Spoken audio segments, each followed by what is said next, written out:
Hi, guys. So I am excited to have you here. We're going to be talking with Christina. We're going to be talking about what we can do here, really around the piece around proactive marketing. She is from Umbrella. Okay, so we are, I'm just looking for her here. She should be in the live. I appreciate you guys coming in. So one thing that as we go into this piece, it's really going to be looking at, as we look to what we're doing with marketing actions for right now. Let's see what perspective we can bring here. Perfect. So hello and welcome. Good to see you, Christina. Hiya, how are you? Excellent. So you don't even need your green umbrella for today, but you're gonna bring it out for us. Oh well, yeah. Well, it's umbrellas are unlucky indoors, right? So we'll just go without. Without. Wonderful. Well, I'm really excited to have you here. So Christina is heads up the Agreement Umbrella, and we're going to be talking today really around marketing actions right now. So I'm just going to basically turn it right over to you, and looking forward to our chat. Cool. So Green Umbrella Marketing, we are a digital marketing agency working predominantly with recruiters. So it's been a really interesting time the last few weeks. We're based in the UK, and we tend to just work with recruiters in the UK. So we've kind of gone from people kind of like looking overseas and seeing what the situation is, and that kind of British thing of, oh yeah, it'll all be fine. It's all like, don't worry about it. We'll just crack on, business as usual. And then all of a sudden, everyone goes into panic mode, essentially. So it's been a really, really interesting time, especially from a marketing perspective, because we've had lots and lots of calls, especially after we kind of got the lockdown. School started to close, and then we were basically, everyone needs to stay in their homes, kind of thing. And it felt like we were doing a lot of counselling actually for the recruiters and the recruitment marketers, whilst they were kind of thinking, well, what do we do now? What does this mean? And after about day 3, I started to get really, really frustrated, because I was like that on the telephone, and the question that kept coming through is, should we stop marketing? And I was just like, no, please don't stop. The only reason to stop marketing is because you're closing your doors permanently and you're never going to open them again. Okay, there's a lot of stages we need to get through before we get to a point where we actually want to stop marketing for our businesses. So, and I guess they're really the stages I wanted to talk through over, or have a conversation about in the next 30 minutes. So the very first thing that we need to do, and it's still true now, we're a few weeks in, I think we've kind of got into our flow here now, but we need to be reviewing, reviewing constantly. And it's not about, normally when we think about reviewing our marketing, we're thinking about ROI and what the stats are and is it all really working? But actually we need to review our message. We need to look at, should we be pivoting or not? And it'd be really interesting, anyone watching this, if you have pivoted your marketing in any way, tell us how. Maybe we can put it in a poll, maybe, and just sort of ask people. It's like, have you changed things? Have you turned things off? How you've approached that would be interesting to see what people's approaches are, essentially. But if we think about that messaging point, it's really important that we remember that whatever we signed off at 9 o'clock this morning, it might not be right now. Okay, there might have been an announcement in the interim. Maybe something's happened on your doorstep that you need to kind of think, oh, actually, that social media post is no longer right, or that report we're about to release, actually, perhaps we don't want to use that source anymore. So as marketers, we've really got to be totally on the button, all the time. We need to be reviewing our messaging. We need to be reviewing the content we're putting out there. And not just take something as, yeah, it's been signed off, that's fine, I can forget about it, don't worry about it again. The other thing I think as well is really important is that we look at things from a CSR perspective as well. So there's lots and lots of conversations. And Liz, when we were chatting a few days ago, we were saying, people are going to, that they're going to remember the stories. They're going to think differently about, and the example we spoke about was Richard Branson. Whereas, people would be quoting him in marketing presentations left, right and centre when it comes to the employer branding perspective. And, it's actually now people are looking at that a little bit differently. Mm-hmm. Now, there's a lot of people saying that, we're not going to forget this. Okay. It's your brand's going to be remembered for the action it takes and that kind of stuff. And I do think for the positive actions you take, your brand will very much be remembered. But what we also need to do is look at things from the negative side of stuff. For bigger brands, it may not be remembered. But from a more local level and more grassroots level, actually, you can really, really taint the waters if you handle things badly. Okay, so in the UK, there's been things like Wetherspoons, Sports Direct. There's so many stories. Okay, where not looked after their people correctly, or not handled things in the right way. Now, we're all people of habit. And for those brands, when the kids need trainers for school and, they're going to lose them in week 3 anyway, so you want them to be cheap trainers, you probably are going to go back to Sports Direct. Okay, if you're looking for a cheap beer at the weekend, maybe you're still going to go to Wetherspoons. Okay, if you think back to all the hassles that, all the stories, the privacy breaches, everything else we've seen across the social media networks, right now that's all been forgotten. Yeah, everyone's pounding Facebook. They're right, they're there. That's how they're getting their news. So as much as when we're in it, we're kind of saying, people are just, they're not going to want to go to Wetherspoons anymore. They're not going to do this. They're not going to shop there. Actually, when we get out of this, there's a good chance those people will. However, when you're thinking of more on a local basis, so whether that's geographically local or let's say within the recruitment space, let's say one of the recruitment software companies did things really, really, let's say one of the CRMs made some poor choices. Okay, actually in that community, that won't get forgotten. It will absolutely not. Yeah. So we've got to play this right. We've really, really got to think about it. Yeah. And as marketers and recruitment marketers, we've really got to think about that messaging. Okay. There's a lot of positive stories that you can probably be putting out there right now as well. So again, think about corporate social responsibility. Actually, what are your people doing? Maybe you have got people on furlough. Maybe there are people in your business who are supporting charities, and you can create some content around that. As recruiters, your commodity is people. Yep. Right now, more than ever, you need to get that loyalty to make sure that you've got a client base or a talent pool on the other side of this. So actually, that's what we should be advertising. Look how great our people are. Look how much we want to support them and keep them with us, essentially.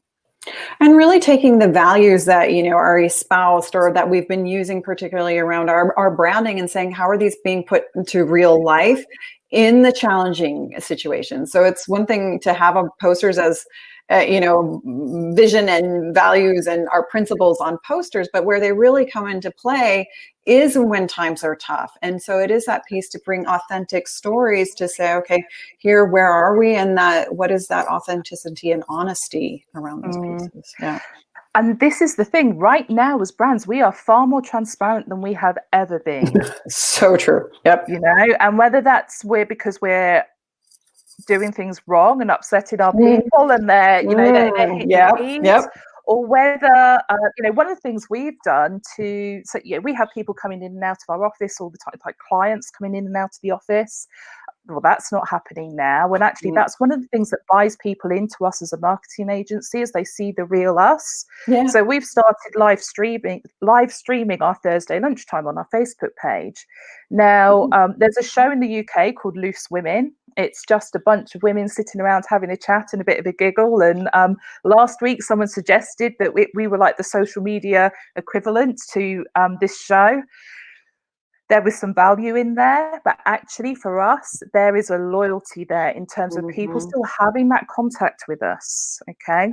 What we've done is we've really gone back to basics. We've thought about who our avatar is, thought about those personas that exist, thought about our stakeholders as well. And what value do they need? What can we give them right now that they need? Okay. So, like I say, for us, it's about that feeling of community. It's about the tips along the way. It's about the advice. It's about the latest news from the industry, from the social media sites, that kind of thing. So that's what we've kind of packed into this session. It's what we do anyway through our regular blogs and everything else. But actually, we've been able to do it in a very transparent way.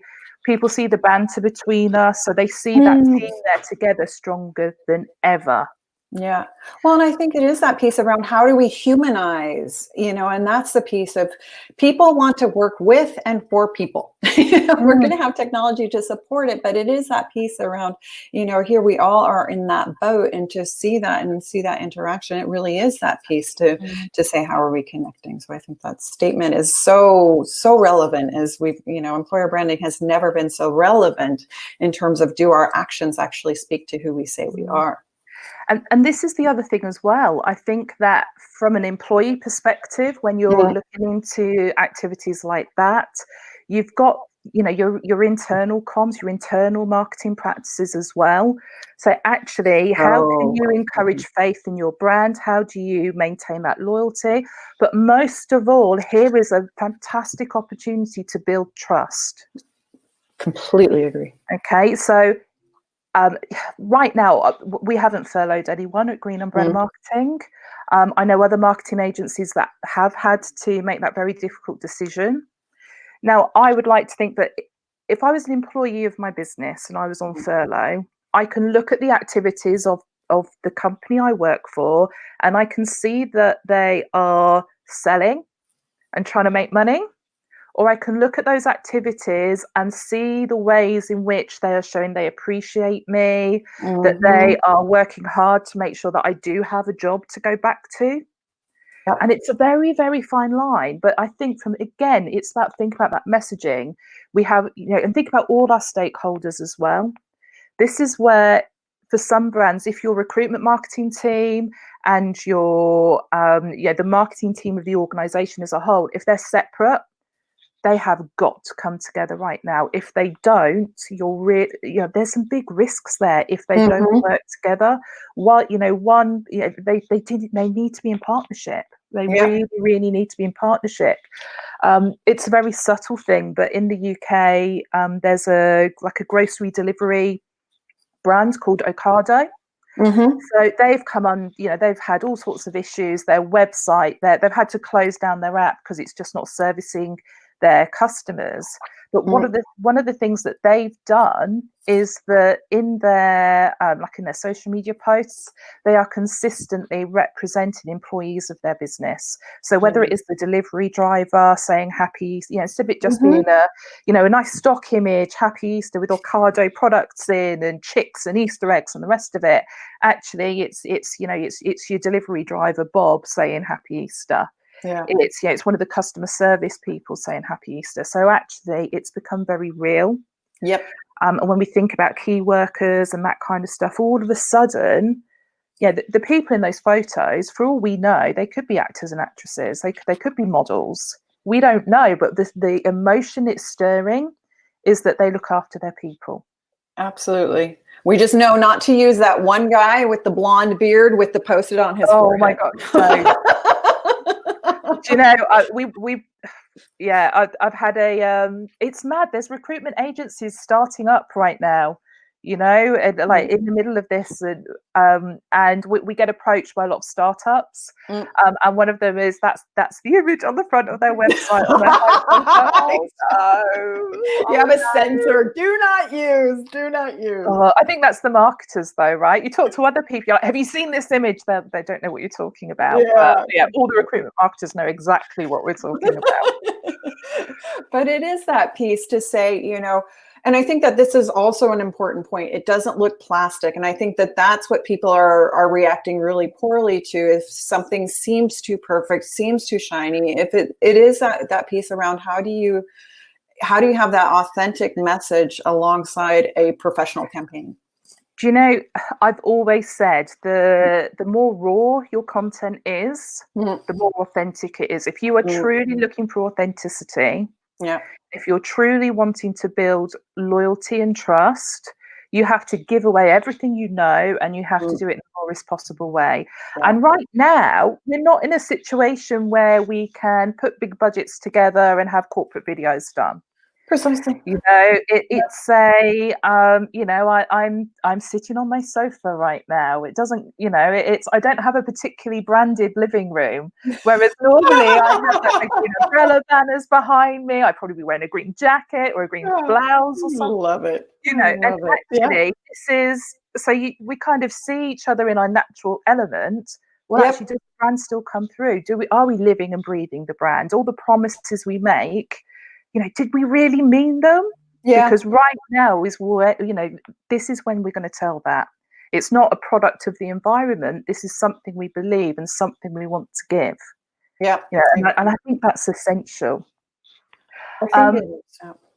The other thing that comes with that, and I'm going to hold my hand up and say, actually, this is something I've really struggled with over the last couple of weeks being at home, and that's consistency.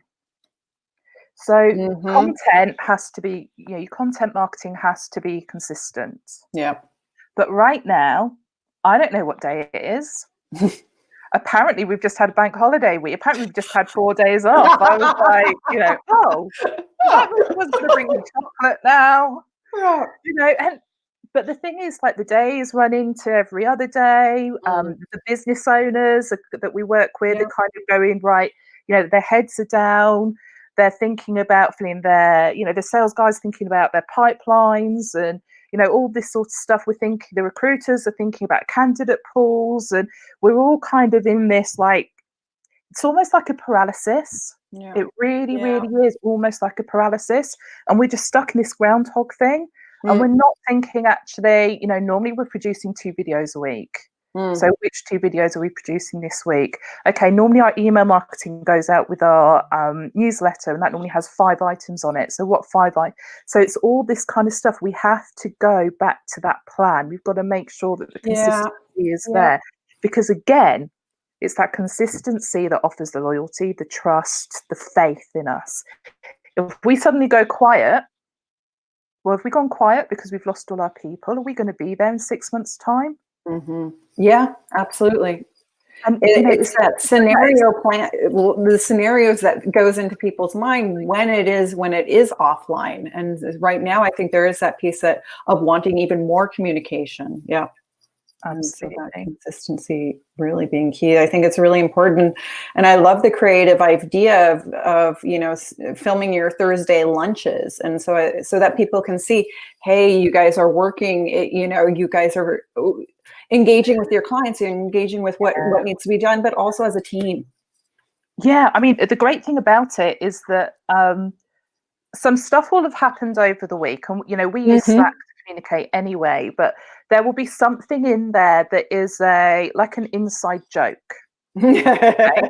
So, obviously we don't share everything, but there are certain inside jokes that, and the guys, they don't know what's going to happen.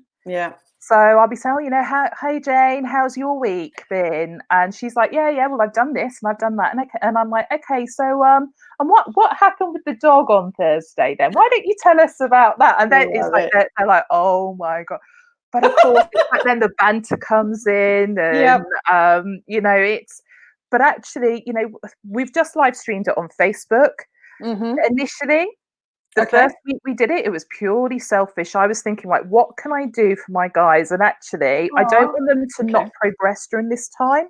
I Mm-hmm. want them to also develop. And some of Yeah. them were, they were never, ever going to go live on Facebook. So, the fact that they did week one and then we're going, yeah, let's do this every week. It was like, oh my days. Mm. But what's really interesting is that we then had people commenting on LinkedIn Mm-hmm.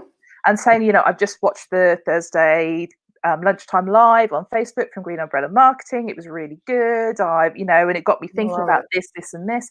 So actually, although we've done it in that one place where that content is really relevant and suits the Mm-hmm. platform and suits our audience, actually now people are talking about it in other places. Yeah. I had a call with one of our suppliers that I didn't know what they haven't engaged in terms of comments or shares or anything like that. I was on a call with them last week. They were talking about, I really like the tip you gave about this, and I'm kind of thinking that was like 3/4 of the way through. Wow. Yeah. You know, Yeah. and So it's engaging. Yeah. people have this time, and the value you can give right now is keeping them company and educating them and feeding them with the stuff that isn't noise, stuff Precisely. they need Very to know. important. Yeah. Okay. And this is the thing, with noise, I'm not thinking today, what do my audience want to know? I'm thinking, okay, if I've got a crystal ball or a time machine, Mm-hmm. if I go forward 3 weeks, 4 weeks, 6 weeks, what do they Yeah. want to know then? And I'm going to talk Brilliant. about that today. Because if Yep. I've seen 20 articles saying these are the tools you need to work from home, everyone's sick of it. It's just noise. So We're sick of it. bored. Yep. Exactly. Yeah. I think Whereas that's really good. actually, it is about looking ahead. Yeah. Um, the plans I'm making right now are around the campaigns for when this lockdown is lifted. Mm-hmm. Okay, so as soon as we get to that point where, like I said, we're getting the daily report from the daily update from the government, and they're showing us the graphs and everything else, and I'm watching it because I'm thinking, right, as soon as we get to that point, that's when they're going to start thinking about lockdowns being lifted, what information is out there about how those lockdown lifts might happen, what Yep. businesses are going to be able to respond at what time, and therefore what does that marketing campaign need to be. Now, we might have already designed a marketing campaign that was due to go out in like July, August, September. That probably needs adjusting right now, but we always Mm-hmm. need 2 versions of it. Yeah. And it is actually, how do we need to extend it a little bit? Is there something we can put in now as a teaser that says, when this lockdown happens, this is what's going to happen? Get on the priority list now, and whether you're looking at online training or things like that, those sorts of activities, actually, how can we tweak things to maximize on those campaigns? Because what you don't want to do is just throw them in the trash and not think about Absolutely it not. again. Yeah. They're not, we're not putting great big X's through them and starting from scratch. It's about using that and tweaking it. If you've developed a campaign that's very touchy-feely, let's say, Mm-hmm. okay, well, actually, how do we turn that into something that is online? Mm-hmm. This event, I mean, what was it, 14 days? This has been Yeah. pulled It's crazy. in. Yeah. Yep. We can think creatively. And I Mm-hmm. think as recruitment marketers as well, you've got the Recruiting Brainfood group. If you've got an idea, you can kick ideas around in there. There's always going to be people in that community that are happy to jump onto a call, whether they know you or not, to help you thresh out ideas. And this is when you can actually really start to give value. Okay. And actually also really start to crowdsource as well. So, okay, guys, we're all in lockdown. What do you need? What is it that you want? And then provide that. Yeah. Exactly. And whether it is talking rubbish for 24 minutes on a crowdcast or putting together some sort of online course, actually we've got the opportunity to do it right now. But we have to be we have to be consistent, we have to be on message, and we have to be listening. Yes. Yeah. There will be some people on this as well that are maybe it's an international business. Okay, so it's like that. We've got to think territory to territory. What's happening in the US versus what's happening in Spain or Italy or the UK, actually, there's going to be all these differences here. The campaigns are going to be handled very, very differently. That was always true, but it requires razor focus right now. Yeah, it really does. And that constant monitoring. Yeah. And I think that also goes to that piece around listening and really thinking local is how do you engage, that broader team and really having that, how are we keeping on message and what are those really salient points? Yeah. Yeah. I mean, I was thinking from from this 30-minute slot, what would be the takeaway? What would be the real message I want to push back? And it really is, should I stop marketing is a really stupid question. That's the message. It's like people say there's no such thing as a stupid question. That one is. I'm really, really sorry. Okay, because actually what's happening is that it's like someone asking you, is it okay to stop selling? That's what people are really asking me when they ask that question. Okay, we have to survive this. We have to get through this. That there is no you can't just stand still. You have to move forward, and the way to do that is to maintain that marketing piece. Yep. Yes, go back to basics. Okay. Yes, have a plan. Make sure you're reviewing consistently. Listen and be 2-3 times a week. Just have another look at the content you've got. You don't necessarily have to turn off all of your scheduled content. What you do have to do is make sure that you're going in and looking at it every couple of days and thinking, okay, it was right when it was signed off, but is it right for now? And this very second, is it right and is it relevant and is it giving value right now? Yeah. And that's for me really is the key. Wonderful. Oh, Christina, thank you so much. This was an excellent conversation. I really appreciate you coming in and sharing your viewpoint around that, because I think it is that piece around it's not selling, it's how are we really adding value to, I think you said it in our pre-call, what would Doris want? Yeah. Love that name, Doris. I pick on her all the time. Doris. Yeah. So give your avatars names. Yes. Always give your avatar a name, your persona. Yep. So I talk about Doris. What can you do to give Doris value today? Yeah, wonderful. So awesome. I appreciate it. And in the name of Doris and Hung Bee, thank you very much. And thanks everyone for attending. You guys are going to find this recording, of course, along with the other ones. I will stop this broadcast and then you just go back up into the schedule section and we will see you in the next one. All right. Cool. Thanks, guys. Thanks, guys. Bye.